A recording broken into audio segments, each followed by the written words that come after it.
What's going on, guys? Zach Klinger here today with Ranch Armor. We're going to do another install video of our Can-Am headache rack. So let's get a quick overview. So obviously this is the finished product. I am going to be assembling another one on this Can-Am right here. This is a 2025 Lone Star. So just to show, it does fit the new models as well. So a quick overview. So obviously my headache rack is still wrapped in the packaging. I didn't have a need to unwrap it just yet. This is that main center support bar that a lot of you guys asked me questions about. I had a couple people ask me, hey, is there wiring channels? How do I run my winch wiring or my pod light wiring? Well, we have these convenient holes here for you. When we get into the install portion, I will get into the orientation because it does go a specific way. Because the top only has 2 entry spots versus the bottom has multiple exit spots. This is that way if you want to drop your wires on the right side, left side, center of the vehicle, you could choose to do so. Going over the tooling that you'll need for this, we will be removing a portion of the OEM bed. It's just that little lip. So you'll need a hammer for one. Yeah, I know it's a claw hammer. My other one's in use right now. A long flathead screwdriver. Weapon of choice. Like I said, it's going to be dealer's choice at this point, what you want to use to remove the Can-Am rivets. For those of you that know Can-Am rivets, you already know this is probably going to be a bit of a pain, but it's okay.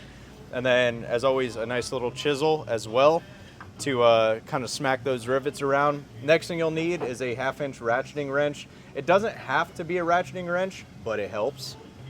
Next thing as well is a 9/16 3/8 drive shallow socket, and then a T40 Torx bit. 3/8 drive, and then like I said, you don't need Milwaukee tools, but it helps. I promise you won't regret buying them. Getting into some of the hardware now for this kit. So the way I got the brackets laid out is the way that they will be going onto your machine. So if you're standing at your machine, hold the brackets like this: passenger, driver, or you can remember channels inboard. So that's another way. Next thing you're gonna get is these 5/16 18 bolts. There should be 4 of them with lock washers and flat washers. Those go into these little T's, and don't worry about where they go yet. I promise I will explain it. Just be patient with me, I promise. So those thread into those. These are the spacers, and then you will need these 15 3/8 16 1-inch bolts with lock washers and flat washers as well. All right, so getting into the actual install portion, like I said, step 1 is going to be popping your bed open. The reason why we do this is because of this nice little lip that Can-Am puts here. So you do have to remove this in order to run our headache rack. Unfortunately, there is no good way for us to design these headache racks to work in conjunction with this. If you want to come around here, I'll show you the 6 rivets that I'm talking about that hold this on. Like I said, it's dealer's choice. For those of you that know how to drill rivets out, pop rivets out, whatever way works the best is the best. We all know it as techs. So yeah, we're going to go ahead and get started. We're going to pop all 6 of these rivets out, and this guy's just going to come right on out.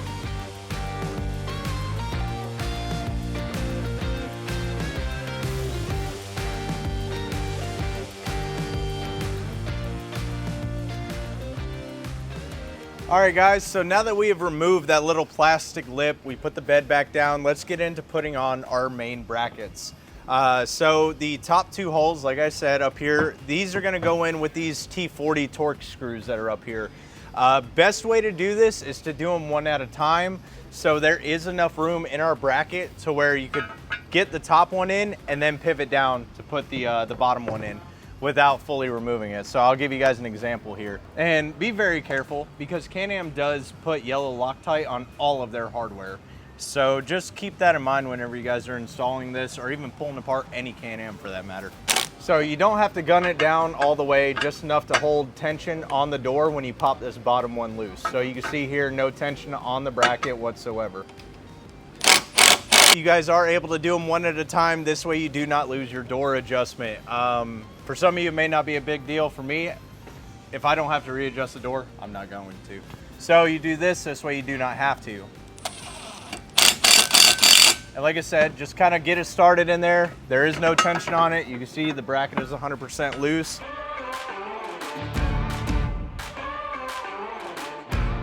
All right, so now that we got the brackets loosely mounted on the machine, we're gonna move to the center support bar. If you guys go back in the video, you'll remember me talking about orientation. So this is the proper way it is going to sit on the machine. So I got my helper here, Roy, today.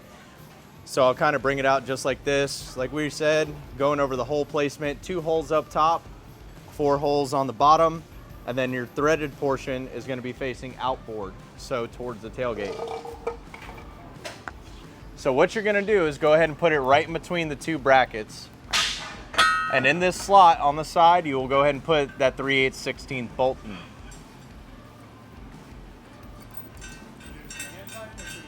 So everything, not even hand tight, leave it loose. You want play in it because nothing is ever perfect in this world. Now we'll go ahead and we will get into putting on our actual rack. Let me unbox this thing and we'll continue on.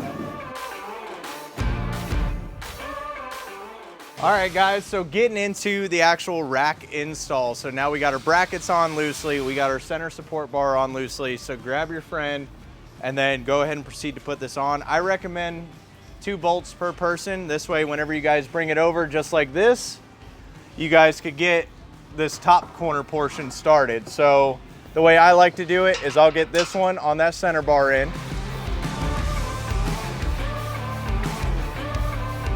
All right, so now that we got the headache rack on, our brackets on, and our center support bar on, we're gonna get into kind of the finagling portion of this. This is why we leave everything loose. So you're gonna go ahead and grab your little T's that we provide with you, your 2 spacers, and then your 4 5/16 18 bolts right here. So it is 2 5/16 18 bolts per side, 1 spacer per side, and 1 T per side. So your spacer, you may notice that there is a notch in it. You'll also notice that on the frame of your machine here, that there is a notch in this little square that is welded on. So you'll take it just like this. This little spacer should pop in nice and neat right into these oval holes right here. It's gonna make your life that much easier. If they don't, like I said, don't be scared. Don't trim the headache rack, trim the spacer just slightly around the oval portion of it. Just to give yourself a little more clearance so you slide in there nice and easy. So this is where your 5/16 18 bolt comes in, slides right on through, and you're gonna kind of line it up with that T in the back. What I do is I slide my finger kind of like this, make sure that T is nice and flat as possible, so this way I could start threading in this 5/16 18 bolt. Like I said, there is some finagling going on here. You definitely have to, but this is also why I tell you guys at home, leave everything loose, because it's going to make your life that much easier. It's going to be your bolt, your lock washer, your flat washer going through the actual rack right here, through our spacer, through the welded on channel that is on the frame of your vehicle, and then threading into that little T portion that we drop right into here. So like I said, they go in nice and easy. You can see I'm even doing it by hand. Once you get them aligned, they sit pretty nice. And now let's go get the other side, and then we'll show you where the rest of the 3/8/16 bolts go. All right, guys, so now that we got our 4 5/16 18 bolts, our spacer and our T's situated, now what you're gonna do is pretty much just like coloring books, fill in the blank. So all of these holes will have a 5/16 18 bolt. Don't mind these 4 ones, we're gonna get there, I promise. All right, so now you guys see the headache rack is essentially installed. Now we will get into tightening. What I like to start off with first is the 4 torque screws, just because 1, they still have residual Loctite, and then 2, we want to make sure that we keep everything nice and square.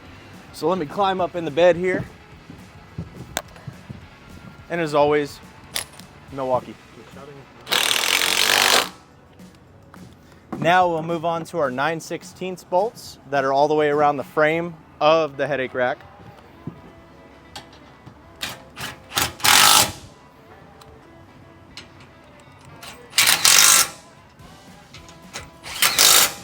Now we will do our outside bolts. And then now, last but not least, we will tighten up our 5/16 18 bolts that are right down here.